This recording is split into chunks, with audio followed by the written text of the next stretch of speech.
Blog Talk Radio.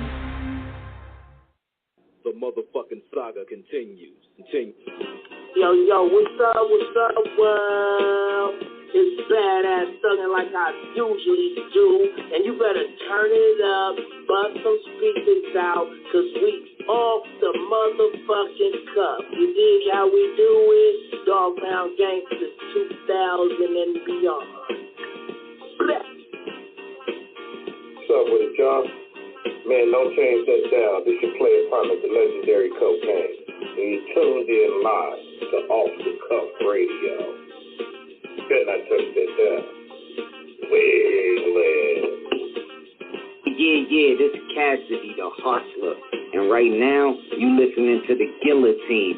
Show them the respect they deserve, man. Off the Cut Radio, man. Y'all already know how they doing it, man. I need y'all to stay tuned. They've been doing it for years, so show them the respect they deserve. And you heard it out of bars, mouth. Easy. Keep it moving like this. Yo, this your boy Rampage. You're not rocking with the best. With Off the Cuff Radio. Classic. History. Fix your face to all you haters.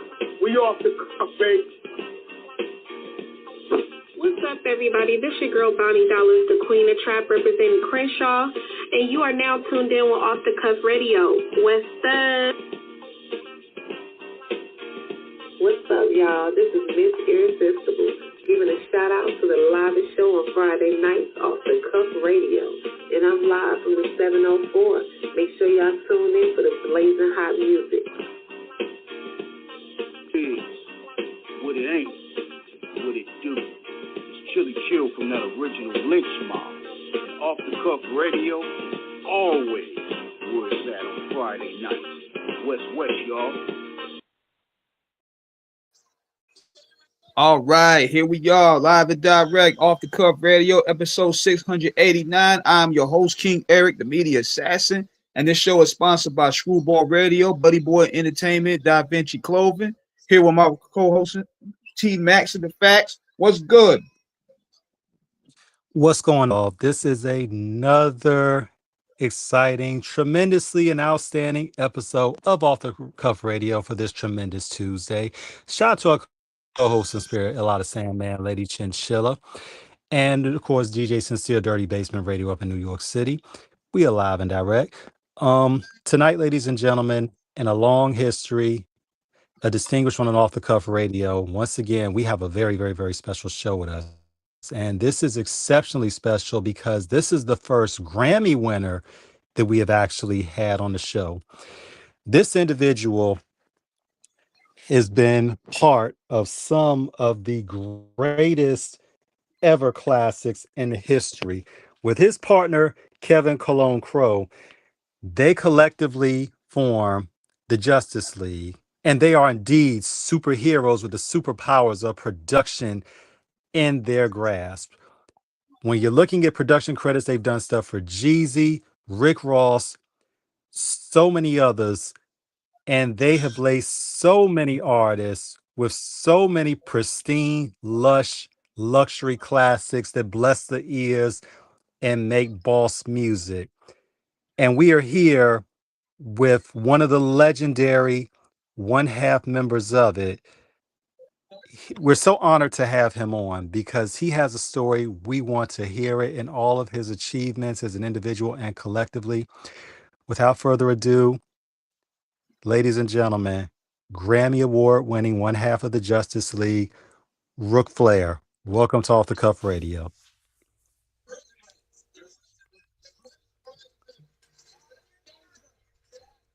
Yeah, we got him on. What's up? We got him on. Yo. Yo, what's What's up, going man? on, Rick? What's going on with How you, man? How you? We're good. This is an honor. Thank you for joining us. Yo, I can't hear you, man. Yeah, I'm right here. Okay. Yeah. Yeah, I had to make sure I had to fix something on my side right here. But what's good with you, man? How you doing? I'm good, man. We here, man. Absolutely. Here live and direct, man. Yes.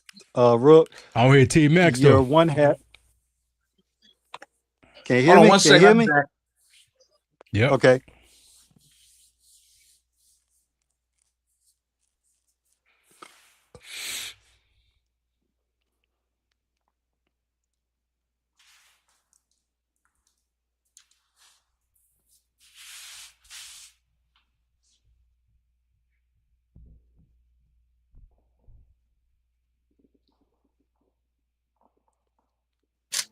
Y'all hear me now? Testing, Yo, testing. yo. Can you hear me? Can you hear me? Yeah. Yeah, I hear you, Rook, can you brother. hear me? Can you hear me? Rook, can you hear me? King, I'm gonna Hold log on. out and I'm gonna come back in. Okay. Okay, I'm gonna go out and come back in. All right. I bet. Hey, can you hear me right there? I hear you, bro. King Eric. Yeah, I hear you, man. Yeah, man. We had a little audio issue right here. I had to go cut that down. No But doubt.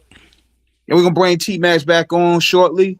But yeah, man, welcome to episode 689, man. How you doing out there? Good, man. Glad to be here, man. There he is right there. All right, I'm All back. Can right. you hear me? Testing, Yeah, testing. he Can you hear might me? still be having some issues over there. King, Hold on, can I'm you gonna hear me? log you off. Hold on, I'm gonna log you off and I'm gonna bring you back on. Bet. Okay. All right. Yeah, sometimes that happens, yo.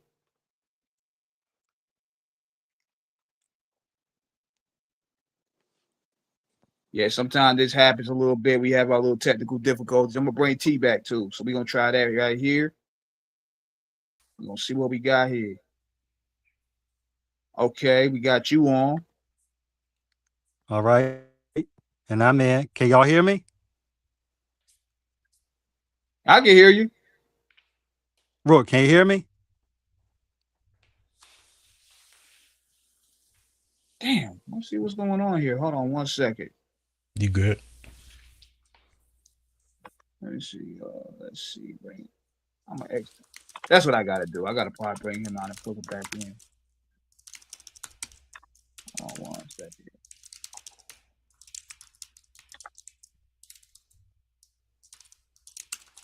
Should work after this because sometimes that's what it does. Yeah, all good. Yeah, we're gonna get this thing going.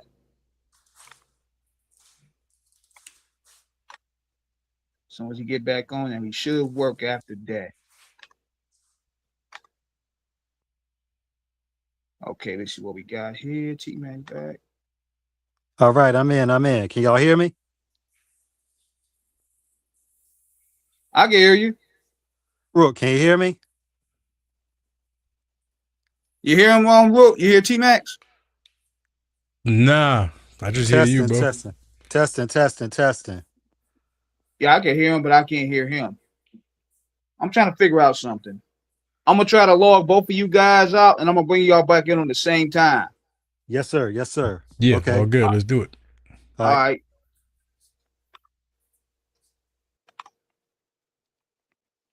Okay, can you hear me? Yeah, I'm gonna kick you off too, and I'm gonna bring y'all back at the same time. Okay. Okay. We're gonna get this done, y'all. Live in the Matrix, man. Sometimes this happens, unfortunately, but hold on one second.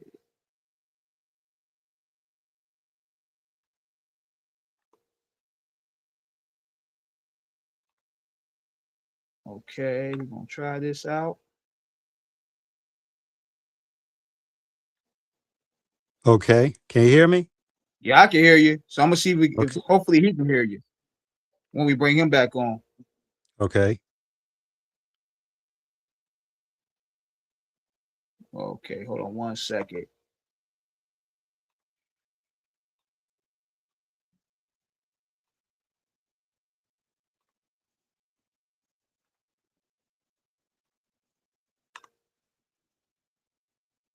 Get this uploaded right here.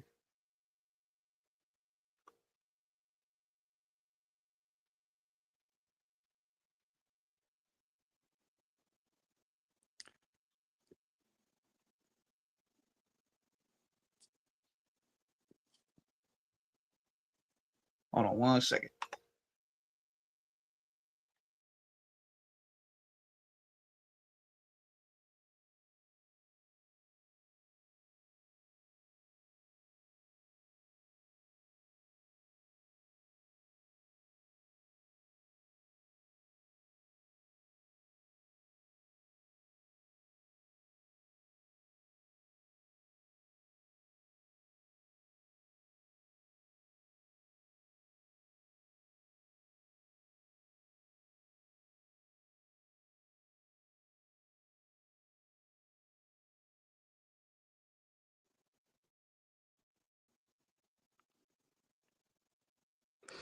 As y'all can see right now, we're getting everything straight. A little bit of technical difficulties, but we're going to get it straight for y'all.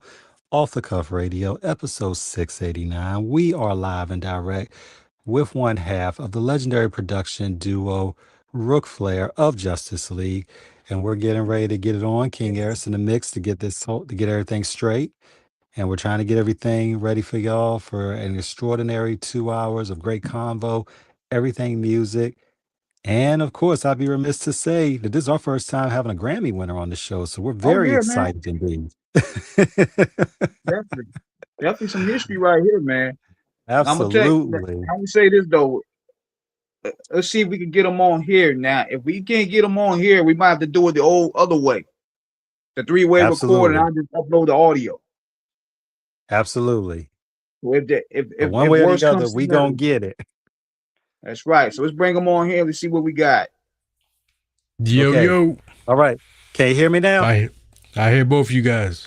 We good now. Yeah. Perfect. We are on. We Gucci. Hey, man. It's all good. Man, look. Rook, this is an honor and a privilege, man. As I said, from the beginning, as we said, this is the first time we've ever had a Grammy Award winner on this show. So that's cool. This is big for us. Yes. Well, that's cool, man. I'm glad to be here. So y'all assume. I'm sorry, you cut out, brother. What'd you say? Who's who? The credits read like a who's who of all-time greats in terms of who y'all produced for, man. I mean, Blood Raw, who we've had on the show, Rick Ross, Jeezy, a good friend of ours. I mean, the list goes on. I mean, let's get the history. Let's get to it, man. Tell us a little bit about yourself and how, y'all, it beat the Justice League became to be and how you met your peoples with it. Yeah, I mean, you're from Tampa, Florida. Me and my partner Coley. Excuse me, we're from Tampa, Florida. Well, I'm from St. Pete, and he's from Plant City, Florida. And okay, he was doing music. He was a rapper doing music out there, and he had like songs on the radio. And I was producing for a whole bunch of people out there in Tampa. And we had a mutual friend who linked us up. And the first day we was like, yo, we should shit, let's do a team. Like, I was a little hesitant, but he eventually we linked up, and first day we linked up, we did like 10 beats in one day. Oh, and, wow. Yeah, it was crazy. I brought my ASR 10 over here to his crib, and he was teaching me how to use Logic Pro on his PC, and it was just from there. It was just the history. Man, when you think about, yes, oh yeah. When you think about what you all have done in terms of how you were individuals and then you came into a duo, obviously you both have distinctive styles. What did you find that he did different from what you did different, and how you both meshed it into the cohesive unit that you have today? Well, I was more sample based, because I was making beats on the ASR 10, and that's like an old school sampling keyboard for those who don't know. Right. It's from the 90s. It's from the late 90s, like RZA and Timbaland and Pharrell. They used to use that keyboard. Yeah. So yeah. And it essentially it didn't. Well, mine didn't come with any sounds. There was no sounds at all. You had to sample everything into the keyboard. You know what I mean? So that was my base was just sampling and stuff, and then eventually I got into the keys and all that stuff. But he was more doing more club shit, more key, because he was using like rolling keyboards and Corey Tritons and stuff like that, and he was more computer based. And he was like he was one of the first people I knew making beats in the computer, because back then everybody's making beats in drum machines and keyboards and shit. So he had keyboards and he was using Logic at the same time. So that was like he was more like he would do more South shit. Like his shit was more like a mix between Timbaland, Manny Fresh, and 3 6 Mafia. You know what I'm saying? Like that kind of stuff. And so he did shit that I didn't do, and I did shit that he didn't do, and we just really taught each other how to be more complete producers, and now we both just do it all. You know what I'm saying? I mean, teamwork makes the dream work. Yeah, Tell us about your beginning in terms of your influences and what drew you to producing that you knew that you were going to do this full time. That's a good question, bro. I think you just do it. Like when I was young, I was just doing it. I was just like making music and making tracks and learning. And you don't really know that you want to do it because when I first started doing it, like making money, and none of that shit was in my mind. Like I just wanted to make dope shit. You know what I mean? Like making 1 cent wasn't even like a thing in my head. You know what I mean? Like I could never fathom making money from music back then. But I was always around it because my dad's a musician. He still tours with Al Di Meola. He's a legendary guitar like jazz fusion guitar player. So my pops, you know, he's still a touring musician. Like he's in it. You know what I mean? So he's successful in his own right. So I was always around that. He always had keyboards around and shit like that. So I was always around music.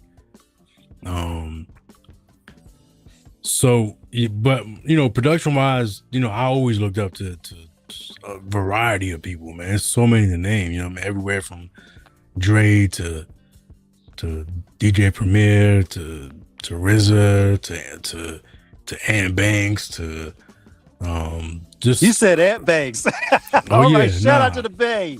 Shout out to the Bay. Love it. The big badass Ant Banks, man. Yeah, man. I love and like I'm a big fan of like obscure. I wouldn't say obscure, but just like the producers that don't get their flowers as much. You know what I mean? Like I love, you know, like K-Def, and I love Real Live, yes. Yeah, you know what I'm saying? Yeah, man. Yeah, I love that. I love man, there's so many, like, you know, of course I think Ski is like one of the monsters. Like I love Ski Beats, yes. Yeah, I love Ski. I love I wouldn't say he's underrated, but I think he's phenomenal. You know what I mean? Yeah. Just really just like, you know, I look up to, like, I take a lot from a lot of those guys. You know what I mean? I love man, just I know Dre had a lot of producers around him back in the day that I really would study. You know what I mean? And I just, there's so many to name, to be honest. You know what I mean? But I'm a nerd when it comes to that stuff. You know what I mean? Like I really study this shit. You know what I mean? Like I get, you know, I'm surprised that, you know, that I'm naming some of these guys and you're like, hey, I know this guy. You know what I'm saying? Man, like, listen, so that's cool. Yo, dude, when you look, yes, we're gonna take a detour for a second because the people that he mentioned, y'all need to understand the greatness. Ant Banks, aka the big badass out of Bay Area, Oakland. First time I heard Ant Banks was on a 1993 Menace to Society Packing a Gun. I was like, whoa. Yep. First time I heard Ant Banks was what he produced for Too Short, to get in where you fit in. Yeah. Yeah, man. When you're talking about Ski Beats, he was one of the guys that worked pulled out his debut album back in the day. Yep. Like yeah, man. we talked about like K-Def, of course, him and Larry O were real live. If y'all get a chance to listen to that album, real live, A Longer Way to Turn Around, released on Big Beat Records in 1996, you will not be And you know what? And you disappointed. know what, T? That's a good segue right there. Yes. You being a producer, everybody got something to study, man. Like, what are your like top 5 R&B album? I mean, not R&B album, but albums period that you studied. That you could be like, yo, I could pretty much master my craft after this. There's a lot of albums. I'm not gonna name the obvious ones because to me that's kind of like a cop out. You know what I'm saying? Like everybody always goes like the Chronic, or everybody always goes Illmatic, or you know what I'm saying? Yeah. I think for me, Camp Lo's album I studied that one a lot. I studied Earth, Wind and Fire live album. Yes. That one was a big influence on me. I would say Raekwon's Purple Tape was a huge influence. Man, RZA was on another level when yeah. Yeah, that 95 incredible. RZA, y'all. I don't know what he smoked, but that was some next level firepower he was shooting up. Yeah, I think personally, I think Doggy Style is the best rap album ever made. So I studied that one. Just, you know what I'm saying? Like it's incredible to me. You know what I mean? I loved.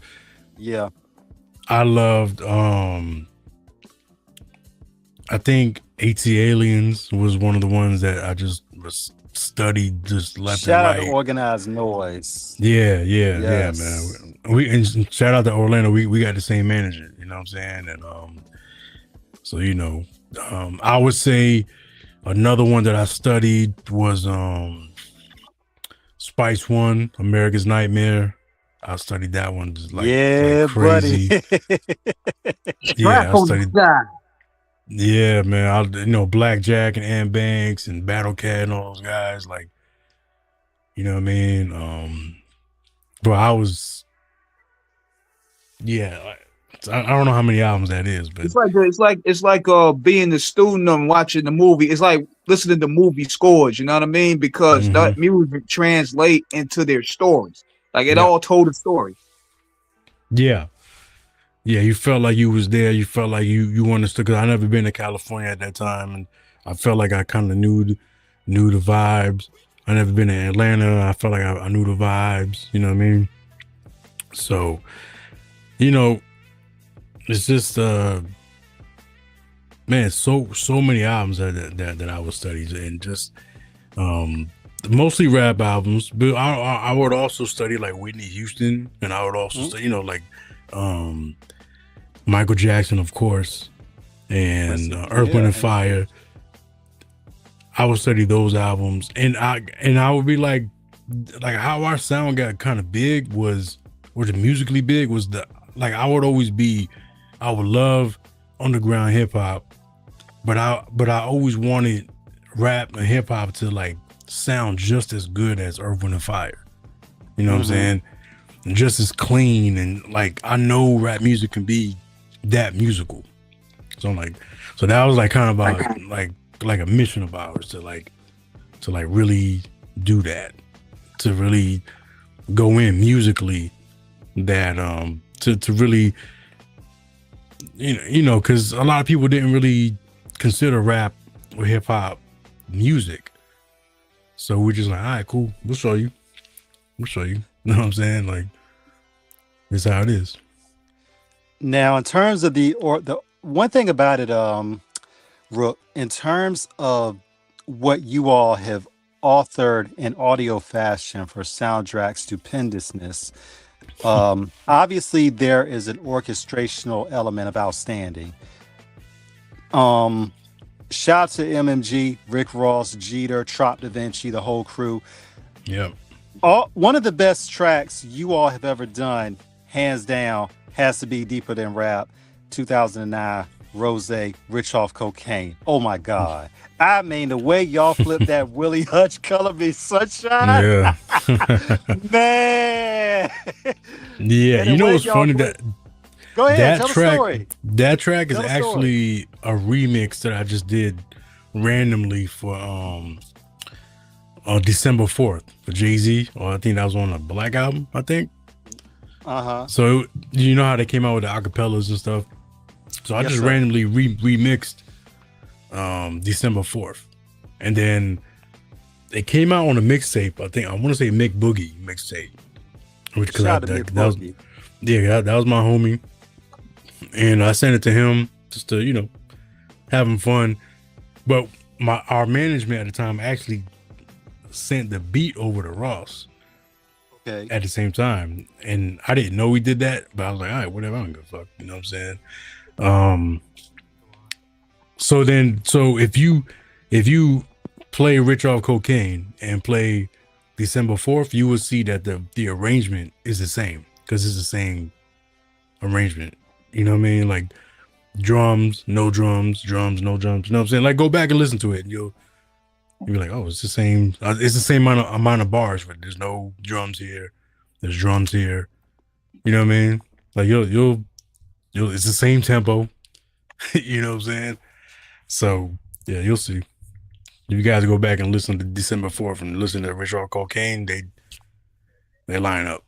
You know what I'm saying? And you guys, being you coming into the game, right? Everybody gotta have like a trademark sound. Like, how were you guys were able to find that trademark sound to where you sound like any other producing crew or any other producer out? I don't know, man. I think we just kind of we're just doing it. Just like that's a hard question, because we just kind of do music and how we feel, and we're of course we're influenced by a lot of guys, and especially around the time that we came in, where it was like Cool and Dre and the Runners and us, and also just before us, it would be like Scott Storch and Just Blaze and Kanye. We always loved those guys, you know what I mean? And Lil Jon and whatnot. So we was influenced by everyone, and I think early on, a lot of people couldn't really pinpoint our sound because we're so versatile.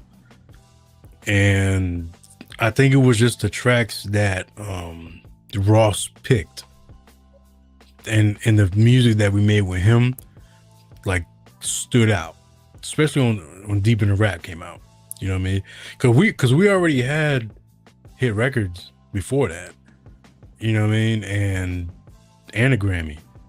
So it was I think it was just a marriage of our sound and Ross's sound together that kind of solidified a sound, I guess, for Justice League. But then you would be like, then if you go back to listen to our catalog, you'd be like, oh shit, these guys did this, and I'm Not a Star, they did this, you know what I'm saying? Like, we're all over the place musically. You know what I mean? There's nothing we can't do. Like, and we do it well, because sometimes people do like real musical shit, and then when they do trap shit, it's kind of sucks. You know what I'm saying? But we do all that shit super well. You know what I mean? Like, we really do it. You know what I mean? Like, at a high level, not to toot our own horn or nothing like that. You know what I'm saying? No, when you you're good, you're good. I think we would have to label it as someone like movie scores, because that's what it kind of sounds like. Yeah, I mean, a few people has told me that they coined us the creators of luxury trap. That's what they call us, luxury trap music. And I'm like, all right, I'll take it. You know what I'm saying? I'm cool with that. You know what I mean? It's a big sound, ballroom, mafia, a little jazzy, a little soulful. You know what I mean? Like, I'm cool with that. I have no problem with that. I have no problem with being the inventors of luxury rap or luxury trap, whatever you want to call it. You know what I mean? I'm super cool with that. But in terms of it, that's such an incredible distinction to not only give your style a name, but it also quantifies in terms of quality. But it shows that you are not one dimensional. Y'all, the looking in my production notes, your what y'all have done, man. I mean, you guys have worked with Fabulous. I mean, Mary J. Blige, Mano, Two Pistol. I mean, it's Yeah. such a diverse range of people that you have worked with. People that probably wouldn't have even thought you would have worked with them. Mary J's off of the Breakthrough album. Now, how did that come about in terms of Mary J coming to y'all for it? So, we got signed to Warner Chappell in 2004, and the Yes, guy who sir. signed us was Chris Hicks, and Chris Hicks was overseeing her album, and he always had a batch of beats, and he's always been a big proponent of us, and he's always been the biggest, cheerleader of Justice League, and he had a batch of beats, and he also this dude Dave Young, who's a writer and artist for Mary, he wrote the record over our track, and there was a girl group that he was managing that did the record to demo it, and then Mary heard the record, and then she was like, "Oh yeah, this is my shit." You know what I'm saying? This is my shit. So it happens. Yeah, I mean, we're gonna say no to Mary. That was the biggest album ever. You know what I mean? And yeah, so I think she sold like 700 something thousand copies, like physical copies. No streaming back then. She sold like Dude, y'all, 750,000 or some crazy number. Like the first week, people had to go out to the store and buy that. You know what I'm saying? Dude, y'all nailed it out the park because y'all had the first track on it. You know what I'm saying? Yeah, it was I fun. mean, That was cool, man. That was cool. that, I mean, That album's incredible, man. It's a classic album. I'm proud to be part of that one. My first Grammy, matter of fact. So that's when you think about when you all, we got to rewind it back before the Grammy and everything else. Now, when y'all become a duo, obviously one of the biggest things in production, because there's another part about it, and we got to shout out Spirit Wonder. Spirit Wonder, thank you for joining us as well, and thank you for supporting us. Great commentary you left in the queue. When you all got in, what did you find in terms of getting placements? That mid late 2000s was absolutely incredible in terms of all the producers you mentioned earlier, the Runners, yourself, Cool and Dre, Lil Jon. I mean, y'all were just on a unbelievable run. What was it like for y'all kind of coming in as a duo and just trying to get those production placements and then just people knowing about y'all and giving y'all a chance? It was tough, man, because I think there was a prevalent sound didn't work in our favor, but we were just relentless. We were just relentless and just really standing out.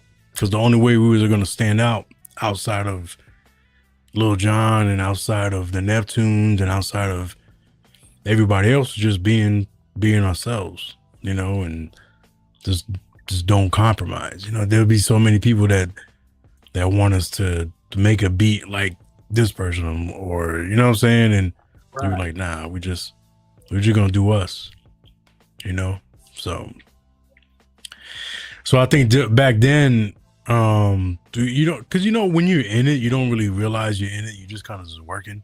We just keep our head down and just work. It wasn't it's a lot of sacrifices, but it doesn't really feel like a sacrifice. You know what I mean? But when you look back at it, it's like, damn, I really did. I just dedicated my whole life to this. You know what I'm saying? But it was fun the whole time. It was fun. You know what I mean? So back in the early mid 2000s and all that, it was a grind. It was a grind, and it was kind of me and Coley met in 2002, and then 4 years later we had our first Grammy. You know what I'm saying? So it was kind of quick. It's a lot of struggle, a lot of work, but we knew we had something special. You know what I mean?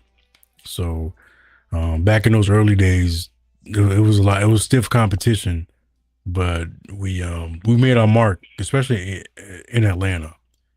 We had to make our mark because we had guys like Polo the Don and Drummer Boy and all those guys, incredible. So yeah, you man, really had to You know what I mean? You had to be a bad motherfucker to really just, you know what I'm saying? To really stand out. You know what I'm saying? Excuse my language, sorry. Oh, you No, no, good? no, no, no. Say what you feel, man. You And when you good? talk, I mean, but when you think about now, this is now to give context to this, Rook, the 2000s, because y'all linked in 2002. So we got to look at all the Mm-hmm. albums that came out during that time. And even Yep. going back to 2001. I mean, you're thinking about Trick Daddy, you're looking at Mm-hmm. Fabulous. Jeezy drops in 2005. T.I. Yeah. drops in And we're 2000. on I that album. mean, We're on yeah, you Jeezy. know what I'm Yeah, yeah. yeah, man. I mean, I mean, so this is like the trap aesthetic is like really heavy. Now it's not we're seeing maybe what one would call the second iteration of it. As King and myself have talked off air, Ghetto Mafia, straight from the DEC, released in Mm-hmm. The 97. Yeah, a lot of people would consider that actually to be the blueprint for what will define Atlanta trap music. So then we go into the 2000, the yeah. mid Yeah. So we was 2000s. there for all that, right? So we were Yeah, around yeah, for yeah. all Go ahead, that. go ahead. So Mm-hmm. and we were doing all that music too. We was doing a lot of that type of shit. Um because we're heavily influenced just musically by DJ Paul and Juicy J. You know what I mean? And I felt like that was that was one of the most prevalent sounds before it got popular. Like when Jeezy Trap or Die came out in his first album, like all of us would be Yeah. in the studio like making those kind of beats. But it wasn't popular yet. You know what I mean? Like it was like at that time it was more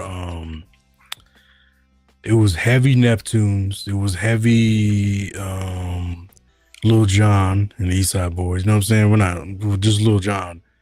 It was heavy Scott Storch. You know, it was a different sound on the radio, but the stuff that we were doing in the studio at the time was much darker, and it was also much it was different musically. You know what I mean? And so we were kind of like we were the antithesis of what was going on at the same time, like on the radio. You know what I mean? Right. So everything we were doing was dark or super musical because everything was super simple in the early 2000s. Everything was really, you know what I mean? Super simple, but we just, you know, who else? Shorty Red, you know what I mean? He and Drummer Boy and us, and Yeah. like we were all just like all the stuff that we were doing were it was different. It was different, and we knew it was different. We knew, but like we knew it was different, but we just didn't know if the world was gonna like it.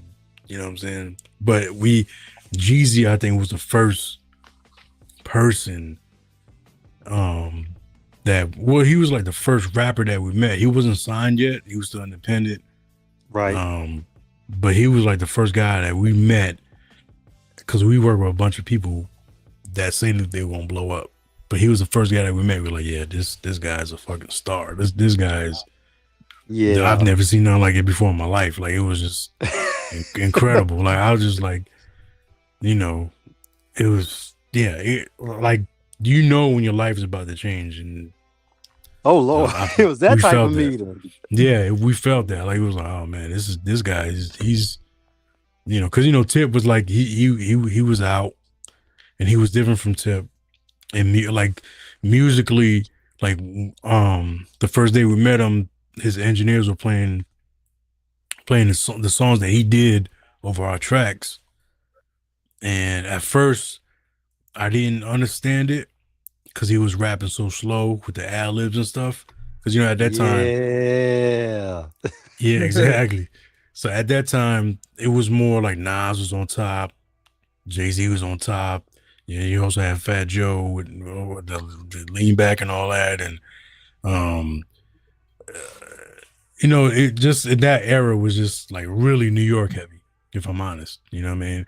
And then you had the South, which is kind of you had Trick Daddy, you had the East Side Boys and all that. So it was like it was varied, but Jeezy had a distinctive sound. So I didn't get it at first, but then a couple minutes later, he walked in, he introduced himself and all that, and he said, "Yo, play it back, run it back," and then he performed the records in this little ass studio with us. And then I was like, "Yeah, okay, all right, I get it now."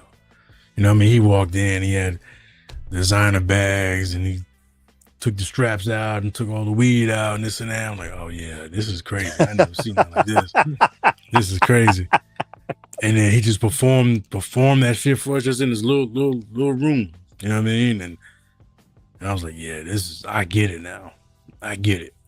This our lives about to change.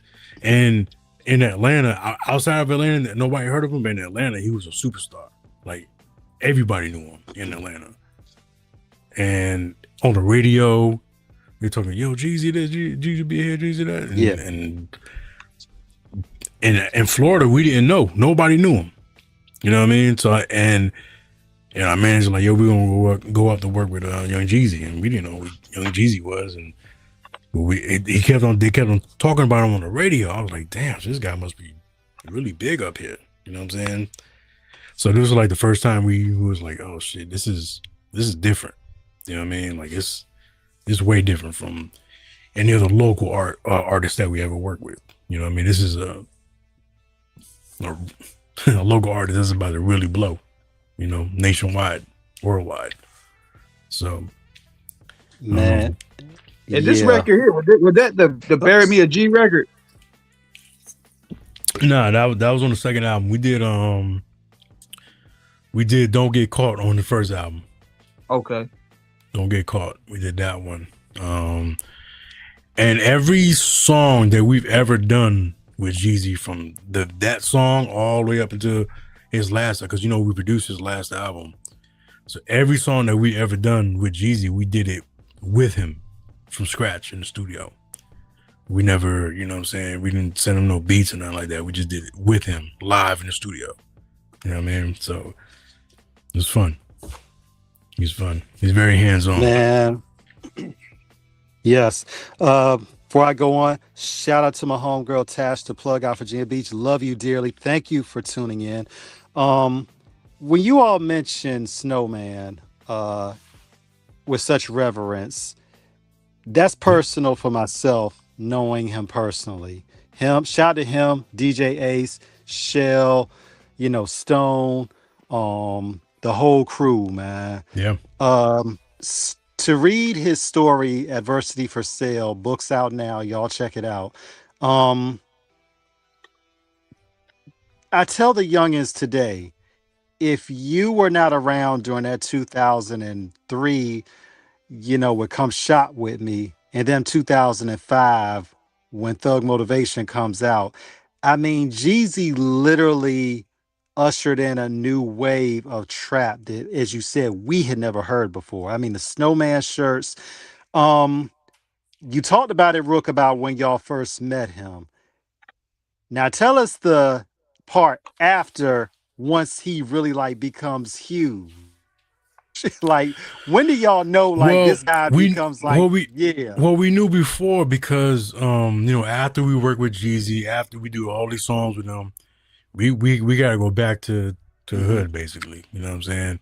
And we back, and I'm just out randomly. I'm like at a grocery store with my brother or something like that. And Coach K calls us on a conference call. And he's like, yo, you got Jeezy here, this and that. He's like, yo, so we just did the deal at Def Jam. I'm like, yo, the song y'all did, they love that shit, this and that. And okay. So he's like, yo, shit's about to change. I'm like, and we were just happy, you know what I mean? We were like, yeah, man, this is, you know, because we never, you know, because essentially Jeezy was local, but now he's about to really blow up. You know what I mean? So we're like, oh shit, that shit's about to change, you know what I mean? But based on the sessions that we did with Jeezy before he got signed and after he got signed, that's when we got a publishing deal back in 2004, because his album dropped in 2005. So yes, sir. So the publishers knew that we had a bunch of songs about to come out. You know what I mean? So we're like, let's sign these guys. You know what I'm saying? So yeah, so we knew shit was about to change. You know what I mean? When we got that call, it was like, yeah, shit's gonna be different. Now, what you were saying, Rook, about the publishing deal. Now, this is how the delineation breaks down between an artist and a producer, because an artist coming into the game, their primary focus is to get on a label, to get signed for the resources. A producer's dream is to get the publishing deal. Because obviously, you know, that's where you're really going to make your money at. When you look at it in terms of, would it be fair to say that Jeezy was the breakthrough that really shot y'all to the top? I think Jeezy was the breakthrough to get us out. But I mean, but we work with DTP as well. You know what I mean? Like we work with Peace. Yes, sir. Yeah, we work with them as well. We work with Sharifa, and they actually cut us our first industry check. Okay. But the music didn't come out till like a couple years later. You know what I mean? Right. But Jeezy was the first one to come out. So Jeezy was like our first introduction to the world, that, you know what I mean, on that album. And so Jeezy was the catalyst for sure. You know what I mean? But we were supposed to have a lot of singles. You know what I mean?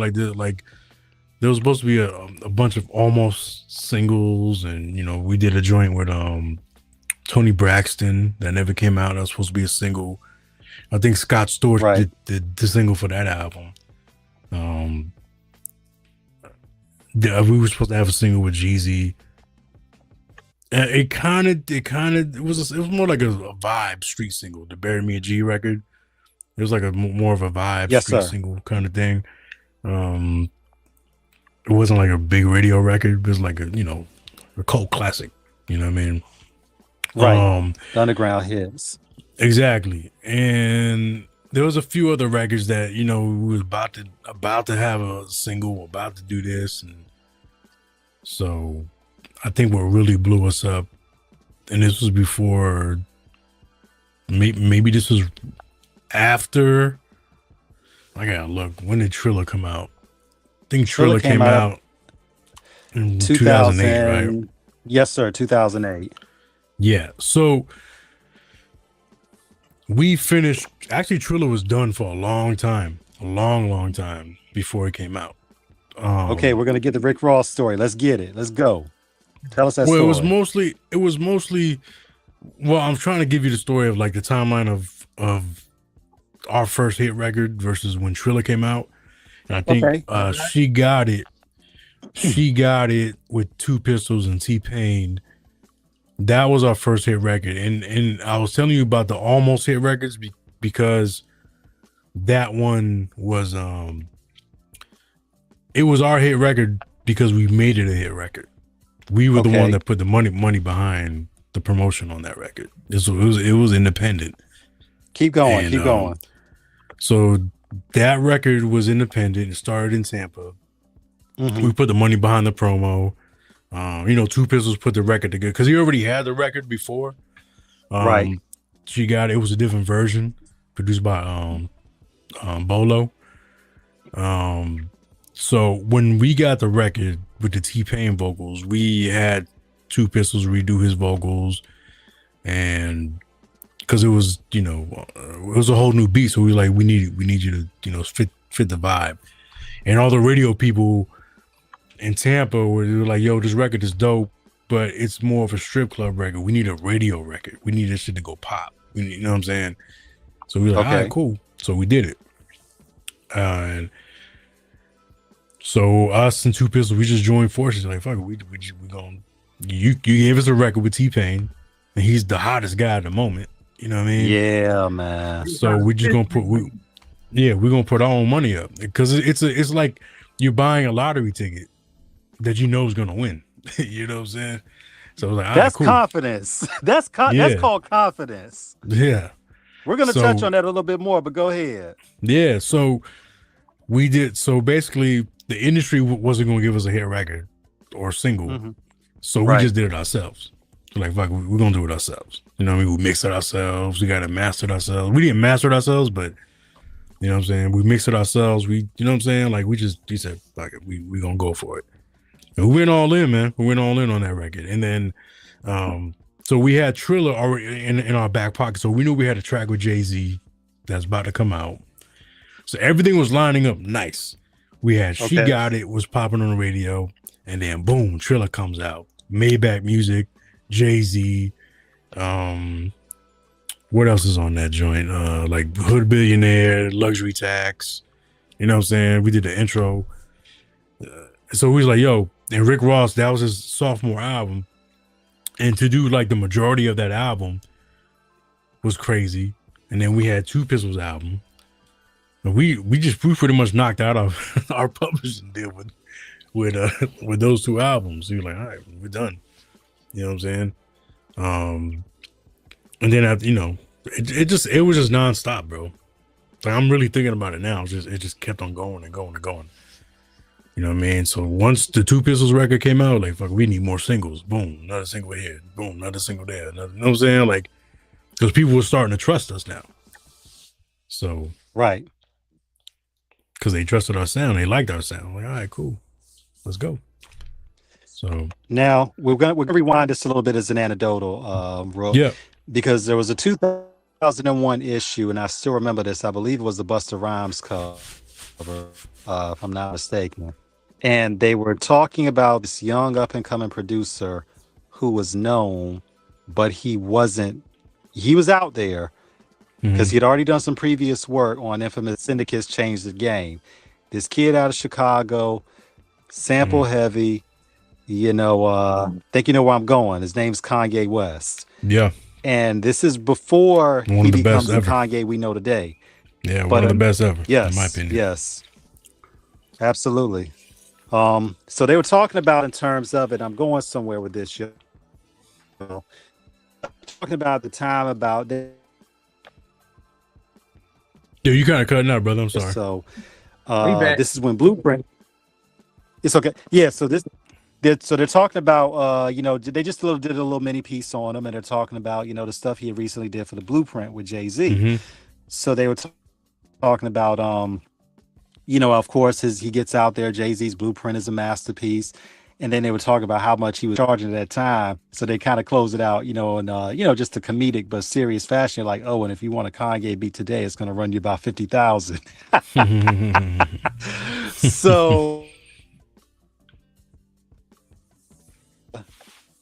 What you had a father who was a musician, so obviously what did that mean for him to stand by you, believe in you when you all start working? It doesn't happen overnight because you're still trying to get there.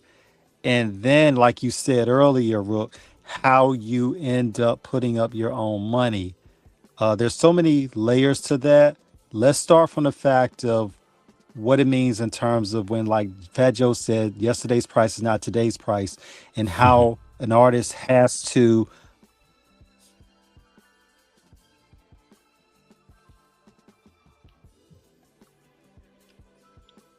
do it yourself. Until you broke up a little bit. Yeah, you broke up right there. I'm sorry, man. Yeah, sometimes the artist is waiting for the label to do it, and sometimes what does it mean for an artist to have their resources in order before they actually come into the game, to know there may be some obstacles where you may have to put up your money to do it? Like from the artist standpoint, you mean? Yeah, from an artist perspective, because we usually hear what you all said about as producers. We don't hear that story often, but that's what makes it such an exclusive, because we don't hear it often from the producers about how they had to really get behind I think that's the first time, King, we've ever done this show. We've heard producers talk about how they had to put up their own money to get a song pushed. Yeah. But you working with artists, because you all artists first, y'all conduct the sounds. What would you tell artists out there in terms of having their resources together to promote their own shit? You know, in case they don't have a label. I mean, man, it's hard, bro. Like I think Take your time. Take your time. I think it's hard for artists to really have those kind of resources together. You know what I mean? Right. Especially now, um, where man, it's a little rigged. It's a little more rigged. I mean, it's always been rigged.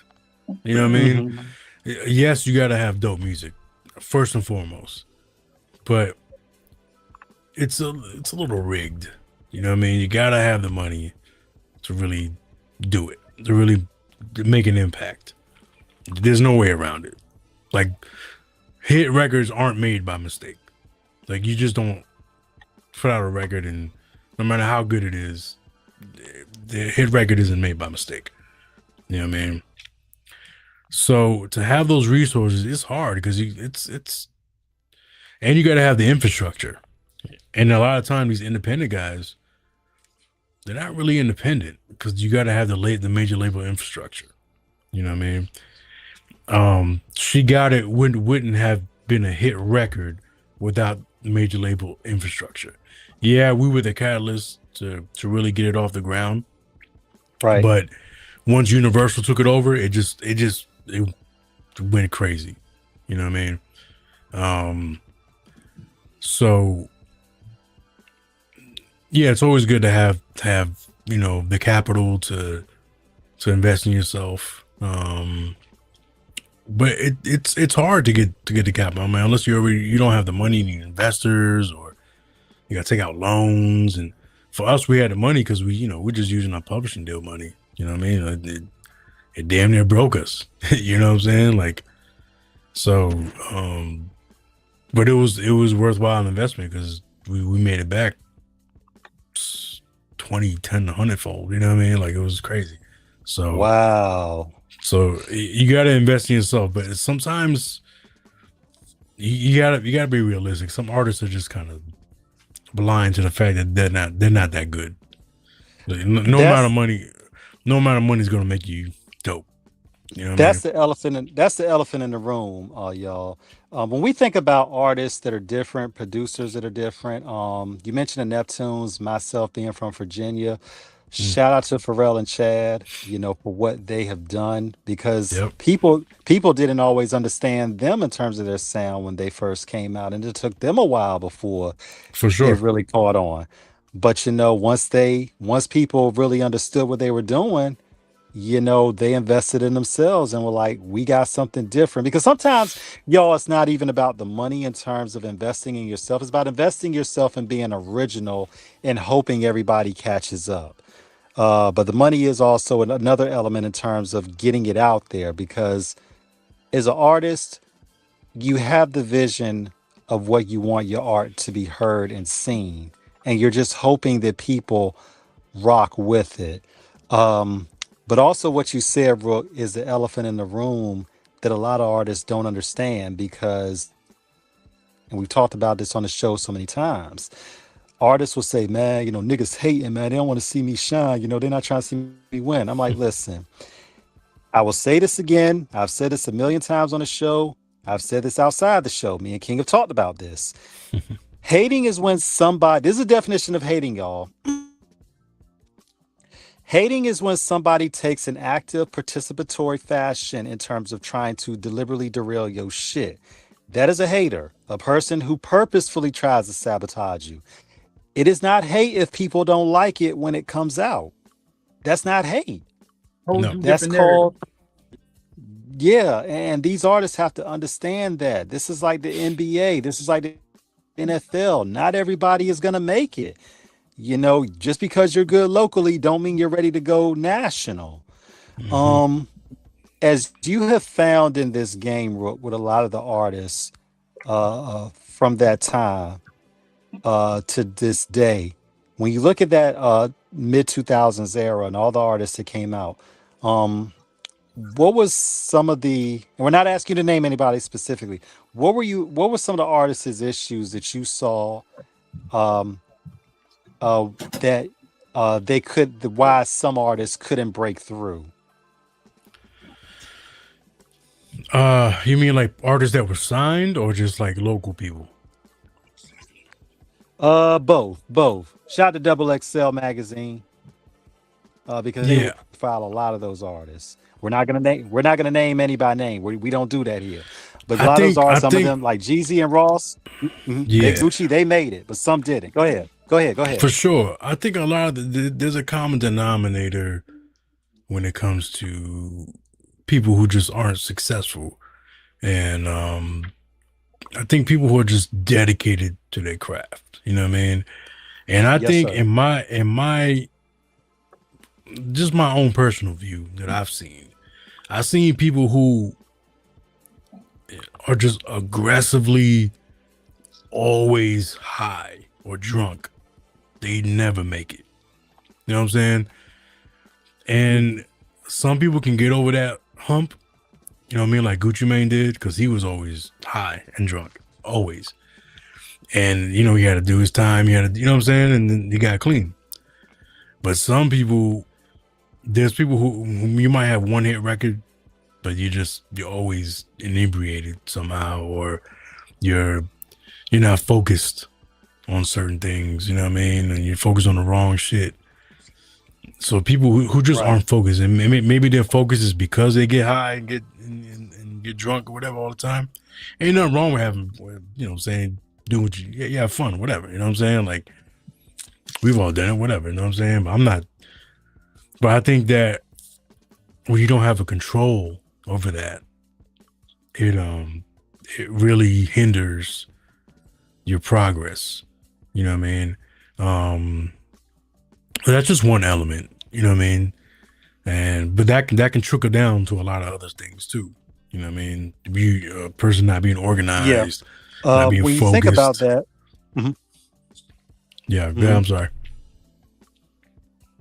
No, because there was a delay on it. That's why so it froze. I didn't know you were still speaking. My apologies. Oh, Now when you the one thing artists do not understand, this is a job. Once again, yeah, it's a this is fun a job. job. It's a fun Say it job. with me, y'all. This is a job. Yeah, it's a fun job, but it's a job. And and artists have to understand, when you're dealing with studio sessions, you are dealing with a budget, you're dealing with people's time and patience, you are dealing with resources. Yep. So people are willing to stick it out with you if they know that this is going to be an Iron Man session where, okay, we're going to be in here for about 6-7 hours and we're going to be working. And if we got to do what we got to do, that's fine. We do not want any other unnecessary difficulties in terms of artists coming in drunk high, and then we got a whole bunch of takes that waste a whole bunch of people's time. Um, All right. what that is called studio etiquette. What is the studio etiquette for what you all have when it's go time in the studio? I think it's just it's work time. You know what I mean? Like everybody has a goal, and it's fun making music, but you got to be focused. You know what I mean? Right. I think when everybody has a goal, everybody's focused on making the music. You know, I think the misconception is that there's always girls in the studio, and there's always a bunch of, you know what I'm saying, a bunch of crazy shit going on, like an old school Puff Daddy session or whatever. You know what I'm saying? Like nah, it ain't nothing like that. It is nothing like that. It's just straight work. You know what I'm saying? Like we be in the studio with the biggest artists, and they are focused. You know what I mean? Like, be in the studio with Nas, be in the studio with Mary, be in the studio with Alicia Keys, all of them. Like, they are laser focused, and that really separates the superstars. And the most successful people are laser focused. You know what I mean? Like, a lot of people don't get that. You know what I mean? And I've been in the studio with people who were just signed. They got one hit record, and they got all these girls in the studio. They got all the weed, all of the bottles. And I'm like, yo, they already made it. Yeah, this kid, this is it. This is gonna be his last joint. This is gonna be his last hit record. Yeah, I already know. No, man, I can name one name. It's the dude. I forgot his damn name. Racks on Racks kid, the one that Future did the hook for. YC. Yeah, bro. We did a session with him after he was big and whatever, but bro, this dude was not focused at all. I was like, yo, what the hell? You know what I'm saying? And there's a couple artists who got signed and they just like falling asleep in the studio. Oh Lord, because they so high. I'm like, yo, and then you be like, yo, whatever happened to this guy? He was dope. He was dope. And this and that. He was a spitter. He was crazy. They just the guys that who are dope and you just never hear from them again is because they have fucking drug problems. 99% of the time is because they got drug problems, without a doubt. You know what I mean? So, in my experience, anyway, you know what I'm saying? And I know there's a lot of big rappers out there that got signed or who were like really popular, right? And they got signed and they never blew up the way they were supposed to be because they got problems. You know what I'm saying? And it's bad. It's bad out there. What you mentioned, Rook, about drugs. When you look at the game, weed has pretty much, it's always been there. It's been more talked about since the since the early 90s, of course. Yeah, forever. Doing the thing. Forever. Yeah. Mm-hmm. But when we look at it in terms of like maybe the early 2000s where where you had the Hennessy, the Dom P, all of that. I mean, hell, we could even say Hennessy, rest in peace to the late great Tupac, because that was his thing. But that's always been the issue. Sex, drugs, rock and roll. Hip hop and rock and roll music go hand in hand in terms of, the wild party culture. How important is it for artists to understand weed is fine as long as it's not laced with anything crazy? But when you're talking about the hard drugs like cocaine, even heroin, because we know a few artists that have been on that. We're not going to name no names. But when you look at when we look at pills, how do artists, what would be your, as a consummate professional, an upstanding individual who is all about getting the best out of who he's working with, what would you tell artists today in terms of understanding leave the drugs alone, because they will ultimately destroy you? You can't really tell them nothing, man. They grown, you know what I'm saying? Like, you can't tell them nothing. You know what I mean? Like, if you tell somebody they can't do something or they shouldn't do something, they're gonna want to do it even more. So they gotta figure it out on their own. You know what I mean? Like, they gotta be like, oh damn, how come this guy's blowing up but I'm not?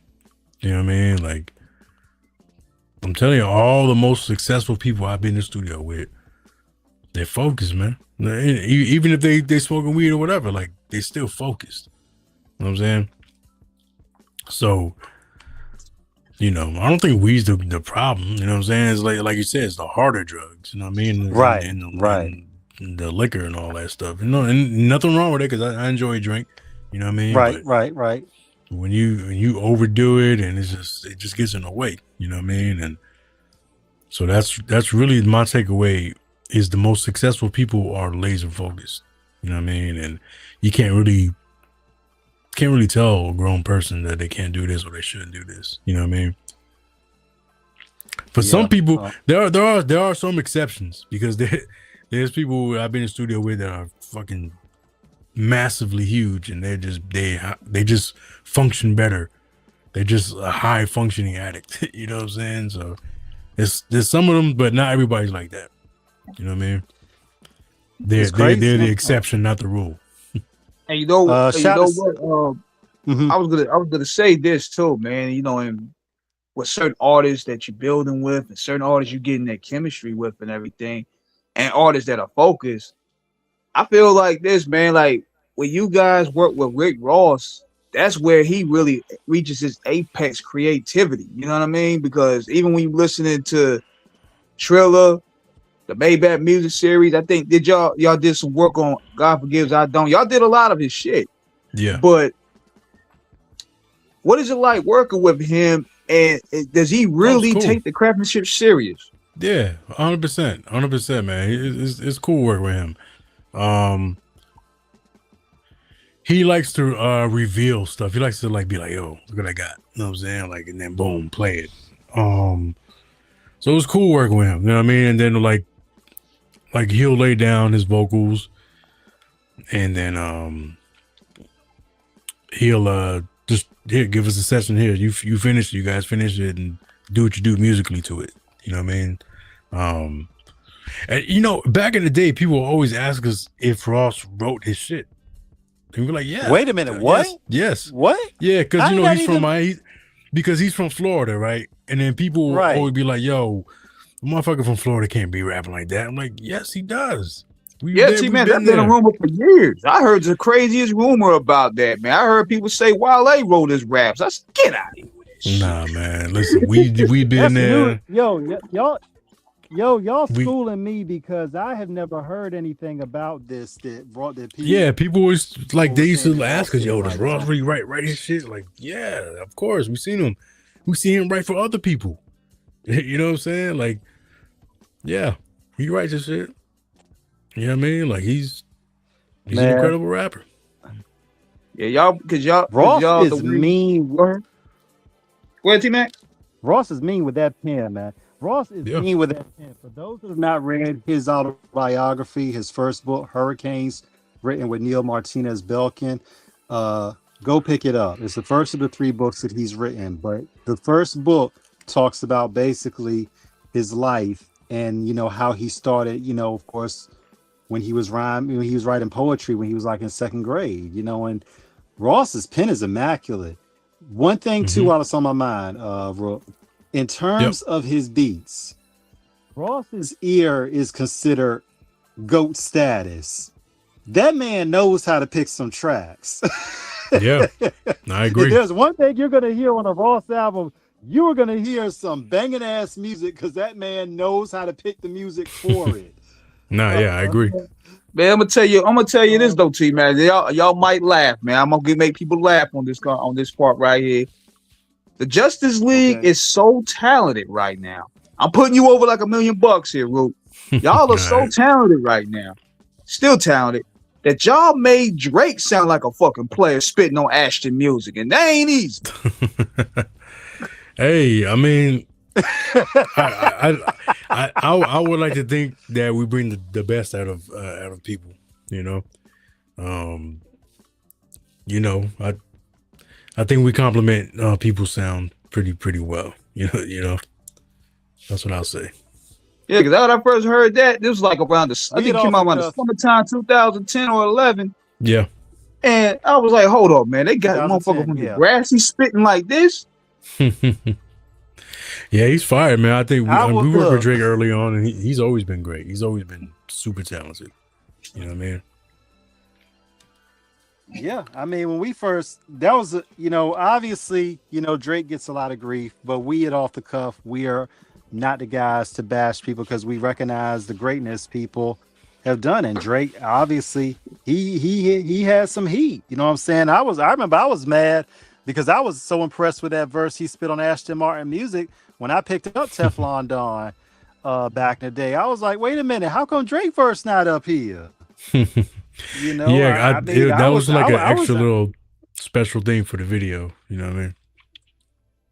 Yeah, but it was dope though, man. I mean, and that was to hear him on it. I was like, yo, like he really was doing his thing. The first time y'all got to work. Yeah, when y'all first got, how did that placement come with Drake in terms of when y'all first met him? When y'all got that call? Yeah, we knew Drake for a long time. Matter of fact, Drake. So we worked at a studio called Hot Beats. Yes, sir. And so we brought Drake over to Hot Beats, and Lil Wayne was actually recording the Carter 3 there in the Studio A. Okay. And the owner can validate the owner Russ could validate this story, you know what I mean? Because our management and Russ, they at the time they co-owned the studio, so that was our home base. Yes, sir. So, you know, we would have Drake there in Studio C, the Ski Lodge, and Wayne was in Studio A doing the Carter 3. And you know, so I think he's been trying to link up with Wayne. I think he had his hookups. I think he has link. I think through what was it, the guy J Prince or son or whatever. Yes, sir. So I think it was more or less like Drake was at the studio and Wayne was recording, so he got the green light to go back to go link with Lil Wayne while he was recording with us. So he met Lil Wayne while he was recording with us at Hot Beats. You know what I'm saying? And, right. You know, and then our recording engineer who recorded Two Pistols album, KY Engineering, he worked at Hot Beats and he was our recording engineer. And then he filled in for Lil Wayne's recording engineer, and then he ended up becoming Lil Wayne's engineer and 2 Chainz engineer. You know, so he blew up. He mixed a lot of Drake's records. So, you know, Hot Beats is kind of like the hub for a lot of shit. Nicki Minaj was there. We were there. Ross. And we brought a lot of that shit there. So again, we brought Drake to Hot Beats, and from there, that's how Drake met Lil Wayne, is at Hot Beats, because he was working with us there. You know what I mean? Yes, sir. We didn't introduce him to Lil Wayne, but he got the green light to go, you know, meet Lil Wayne while he was working with us. I think we were there for like a week or two. You know what I'm saying? So yeah. So that's how that. So we've known Drake for a while, and he was always spitting some crazy. He was so talented. I was like, man, this guy's super great. Like there was conversations that, you know, he wanted to, you know, do a deal with us, because we already did Two Pistols and all that stuff. We did all the Raw stuff. So there was talks of us, you know, doing some kind of deal or something. But I think Drake was talking to different producers, which he should. Like, he was talking to Don Cannon and The Business and DJ Toomp. So I think he might have been telling everybody the same thing. Like, yo, I want to do a deal with you. So it was like basically whoever's gonna give him that deal, which I ain't mad at. You know what I'm saying? Because you gotta hustle. You gotta do what you gotta do. You know what I mean? Well, it's business. It's business. Exactly.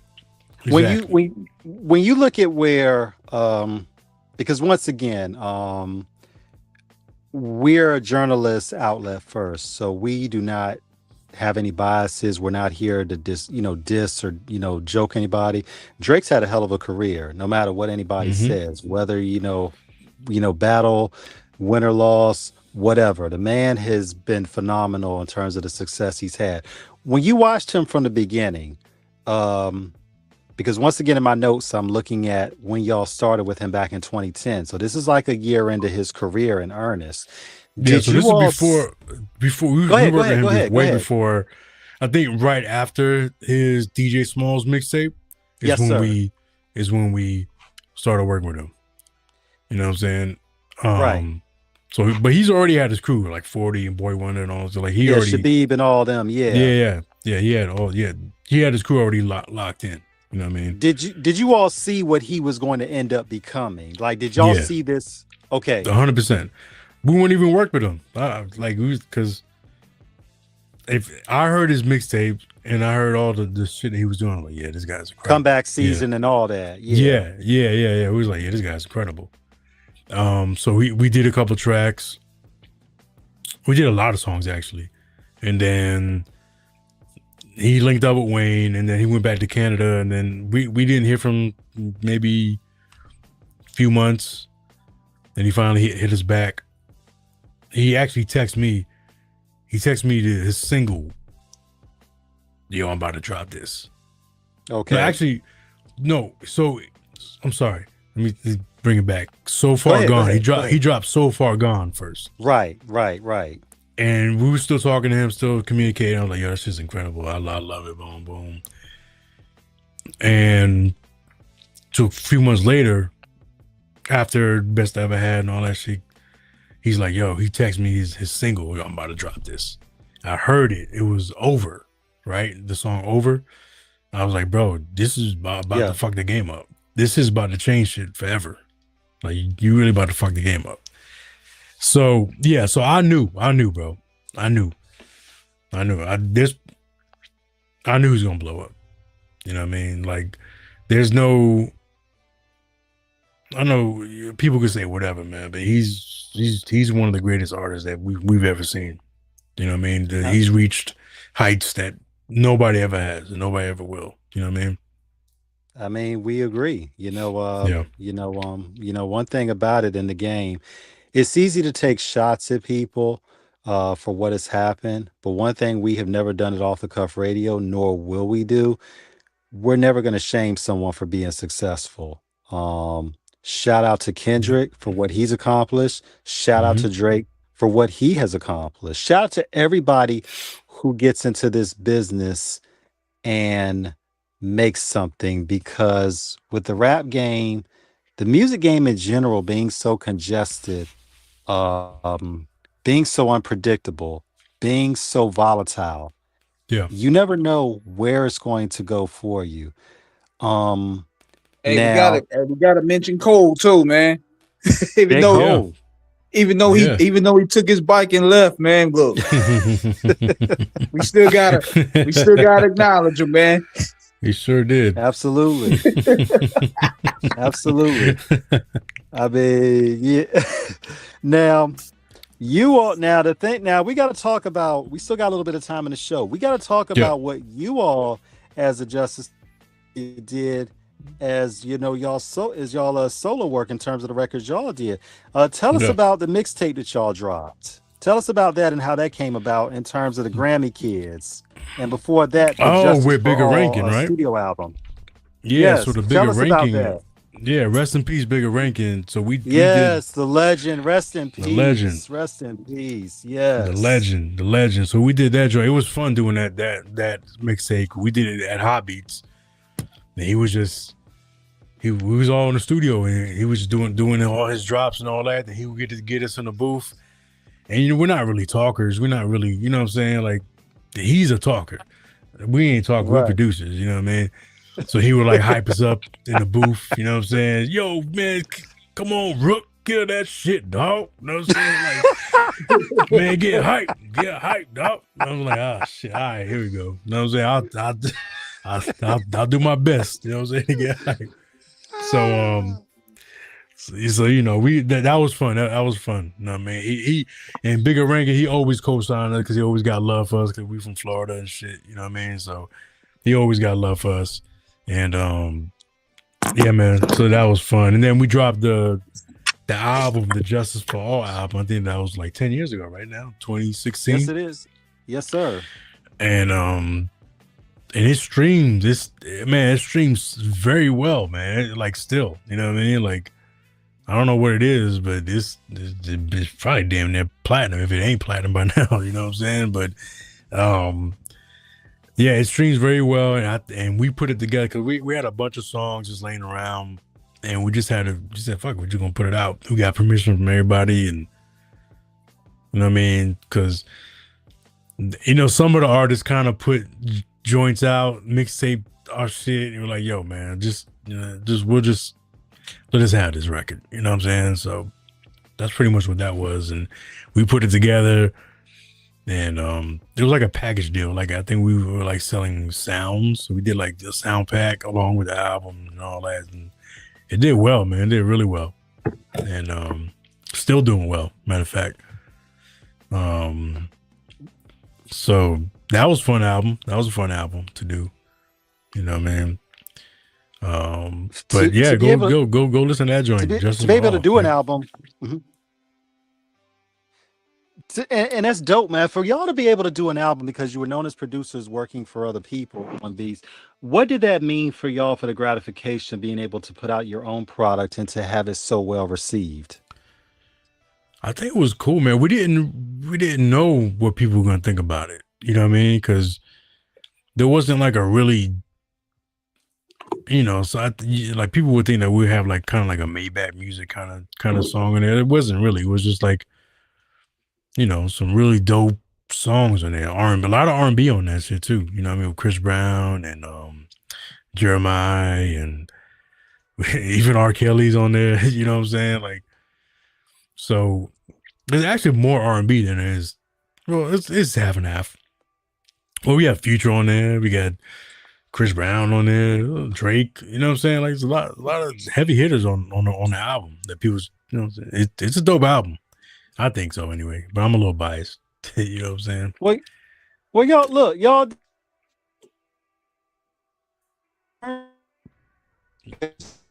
You cut out, brother. What'd you say? You cut up a little bit. Music. You all, I mean, when we think about the legends, Luke and Two Live Crew, Trick Daddy, Ted Lucas, Slip and Slide, Faith Evans. She was actually born in Lakeland, Florida. Damn, it's right around the corner. Even getting into the rock, even yeah. She was born in Lakeland. When we still breaking up a little bit, man. Now it be sometime when we be moving out here with the stream yards. You gotta sit down, get next to a window, or something, brother. Yeah, but when you think about everybody that I mean, you know, that whole, I mean, Jam Pony, Gucci Crew, Clay D, Magic Mike. Yeah, I mean, you all are among the greats all time and 95 South. I mean, you know, shout to Thrill the Player and all them. Thrill the Player. Man. We did some songs. All them. We did some songs with Thrill the Player back in the day. Super dope. Tell us about that, because we interviewed Thrill some years back. Tell us about that. We did that last year. Yeah. I don't think it ever came out, but because we were living in Tallahassee at the time, so he does a radio out there. So we did some songs with him. He's a good dude. You know what I'm saying? Paid for the beats. And, you know what I'm saying? I love him. He's a good dude. Super talented too. Super talented. Shout out. Yes, he is. Shout out to Thrill, man. Great guy, man. Great guy. Yeah. We got nothing but love for Thrill. Yeah, man. Now we have to talk about, before we get off air, we have to talk about the latest controversy that has come up in production, and you know where we're about to go with this. AI. Dr. Dre has recently said about how he has, you know, pretty much, you know, if he has not used it already, he will be using it. DJ Quick has come out vehemently against it. And Quick was very, very, very passionate about it. For those that have not read the interview Quick did when they asked him about it, y'all need to go online, check it out. But that was before the Dre interview, right? Yeah. We gotta put that in the context. I don't know why they did that, but they put it as if Quick was responding to Dre. But that was not the case, though. That was just Quick already commenting on that. I mean, that interview was like earlier this year. Yeah. Yeah. But it still carries merit, because from the artistic integrity and virtue of it, we look at it, music is a very personal element, you know, and we looked at ghostwriting, even though it's always been in hip hop, in terms of rap, that's always been there. But we've always looked at some artists that maybe it was a little bit, maybe their status wasn't as cemented because of the. So now we're looking at the fact. I mean, hell, we're looking at Tyga. Tyga basically said the music on his album was AI generated, in which Doja Cat responded with a very comical diss, as Doja Cat does. What did she say? I didn't catch it. She called him a penis. I'm like, that is Doja. That is so Doja Cat. That's funny. Shout out to Amala, man. That girl is hilarious. Doja Cat is unbelievable. Yeah. We lost him again. Yeah, man. You know how it is when we get. This is what happens, man. When we get into real good deep convos, man, all of a sudden we go through this technical difficulty shit. But damn it, we here. Yeah, man. But what do y'all feel about it in the League Collective in terms of what goes on with the AI, in terms of the direction it is taken and how it's seemingly not only infiltrated the music industry, but pretty much damn near is almost halfway controlling it now? I think the problem is this. The problem isn't really AI because as society evolves, technology evolves. You True, know, true. so you just gotta pretty much adapt to it. Because I'm gonna tell you this, because sometimes AI can come as a good tool because sometimes people don't come through when you need Right. them, and sometimes you got to get things done. But the That's only Right. true. That problem is is, true. when people don't, when you trying to get things done in a hurry, you just go ahead and get that AI software. They'll take care of it for you. So it's a good Yeah. convenient tool, but at the same time, the way it's accelerated at the rate, my main concern is I don't want it to be like turn it against us on some rise of the machines type shit. Right. But I And we mean, all toast by and humanity be toast by then. We don't want it. We hey, don't want to become too sentient. right. You see, y'all seen the other day the robots running track, right? Yeah, but Yeah. it fell. Yeah. I mean, I think the AI and the music, I'm in the middle. You know what I mean? I'm like I see what it could be used for, but I understand people are gonna abuse it too. And Right. I also understand that these people, the AI companies, I also understand that they're training their models on music that's out, right? Right. But on one hand, it's like, what the fuck else are you gonna train it on? You have to train it on something. If you, a music making software, you gotta have to train it on something, right? Now, are they stealing the music? I don't know. Are did they stream the shit? Did they buy the music? I don't know. You know, so I don't know what the laws are in that regard. You know what I'm saying? But I'll say this: to me, like AI is only generative. Oh, I forgot to say. Any AI is good is gonna Gentrified. yeah. AI is gonna. It's really gonna expose a lot of the mid tier artists and Got you. producers. Like, to me, it seems like the people who are making the most noise against it are people who haven't really contributed anything new to music. You know what I'm saying? And they may be super talented, but they they're gonna get lost in the shuffle because AI is gonna be can do their music easy. But what it can't, but it can only do what was done yesterday, right? Right. It can't Right. create new genres of music, right? It can't create life experiences in order for new genres of music to happen. You know what I mean?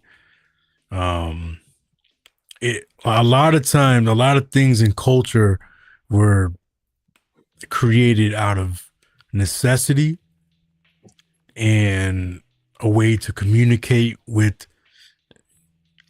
with God or your gods, you know what I mean, or however people see it.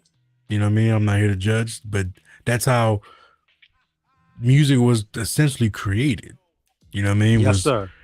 to communicate with not only other people, but to communicate with a higher power. You know what I'm saying? Starting with the drum in Africa. You know what I Yes, mean? sir. So AI doesn't need to do that. You know what I mean? We are its God. You know what I'm saying? We're its creator. So it'll never have a need to or want, or it'll never have a need to to to to to create a new genre. Like hip hop was created out of lack of resources. You know what I mean? And it was created not only because of a lack of resources, it was also created because of people from the Caribbean that were in the Bronx. You know what I'm saying? And they took a lot of the cultures from Jamaica and a lot of the culture that was going on in the Bronx at the same time, and it just made something new. AI will never be able to do that. Just like with punk rock. Punk rock was created in New York, and salsa music was created in New York. AI is never ever going to be able to do that. You know what I mean? No matter how smart it gets, no matter how good it sounds, it can sound like the best shit in the world, but like it's never going to create something new. It'll only create something, an amalgamation of what's been done before. You know what I mean? And to me, the people who are just mid-tier are scared because they have a ceiling. You know what I mean? They have a ceiling of creativity, and they know they'll never be better than AI. And that's not me advocating for AI. It's just me just being honest. You know what I mean? Because I know that I can make shit. I've messed with AI shit, and it could be good. It could really suck, but it's never made a beat or a song that's as good as I've ever done. You know what I mean? So that's really my stance on it. You know what I mean? So if people are scared of it, it's because you're not that good. You know what I'm saying? You have nothing to offer new. You know what I mean? That's my take on it. And I think that's something we have to look at too, man. Because you got to look at it across the board. Computer, and that's the main thing people have to understand. There's a preset in terms of what is programmed, and from there, that's what it can do, and that's it. You know what I'm saying? Yeah. I mean, it can figure out a way to do other shit that is not programmed to do. And that's it. You know what I'm saying? Yeah. I mean, it can figure out a way to do other shit that is not programmed to do. That's it. You know what I'm saying? Yeah. Yo, I'm hearing feedback, brothers. It can figure out a way to do other shit that is not programmed to do. That's it. You know what I'm saying? Yeah. Yo, I'm hearing feedback, brother. Yeah. I think because King went out on the queue, so I think that's what's going on with it. So I think that's why it's doing what it's doing. Yeah, I'm back. King went out on the queue, so I think that's all right. He's back. Yeah, my bad. My bad. I had to go to another part of the place, man. I'm back. All good. Dope.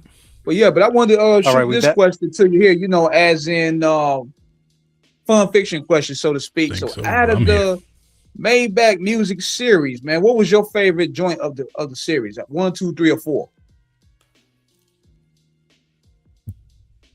Yeah, I don't hear King no more. Hey, you hear me?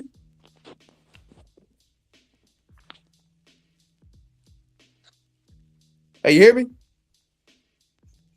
Yeah, I can hear you. I don't know if Rook can. No, hold on one second. I'll be right back. Okay.